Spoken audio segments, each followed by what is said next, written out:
Good evening, my brother and sister. Be greeted in a wonderful name of Jesus on this blessed Wednesday evening.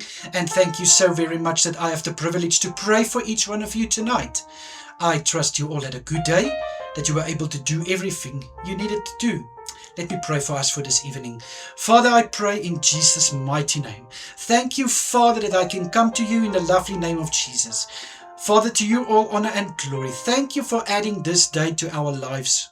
Thank you, Father, for everything we were able to do. Thank you for everything we were able to achieve and accomplish. Thank you for all the blessings and the provision from your hand, Father. And thank you for carrying us through. And for those who needed to rest for tonight's shift, thank you for your hand of calmness over them. Father, I pray for them who are going to work now. I pray, Father, to touch them with good courage. I pray that they will have positivity when they are at their workplace. Let them do their work to the best of their ability. Father, I pray in Jesus' mighty name that they will be blessed in abundance, Father, at their workplace, their future, their health, promotion to come their way in Jesus' name. Strengthen them, Father. Fill them with wisdom.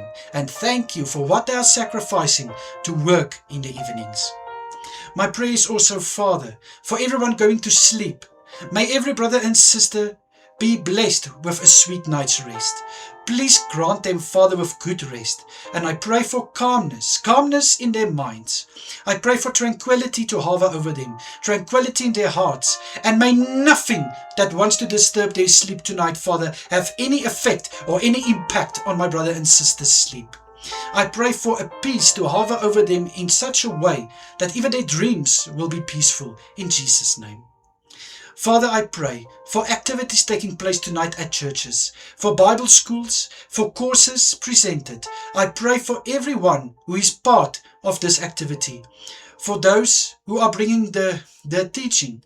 Touch them, Father, with wisdom and knowledge, so that they can bring it in such a way that everyone can take something from it, build their knowledge, and just have even more wisdom around your word. For groups, Father, coming together, small groups, Bible groups, cell groups, prayer groups. I pray, Father, everyone leading this group, Father, touch them with a message from your heart. Everyone who is partaking in these groups, I pray, Father, may they experience something new from you tonight, which they can take and go and live out. I pray for your presence to fill every room, Father, online or physical. I pray, let your presence hover in the atmosphere, and let your Holy Spirit come down on everyone who is part of these activities tonight. Father, please protect my brother and sister through tonight, and I pray that you will keep everyone safe where they are finding themselves. In the lovely name of Jesus Christ, I pray. Thank you, Lord. Amen and amen. My brother and sister, may you have a wonderful evening further. Please take care of yourself. And of course, if it's God's will, I'm praying again for us tomorrow morning. Until then, goodbye, everyone.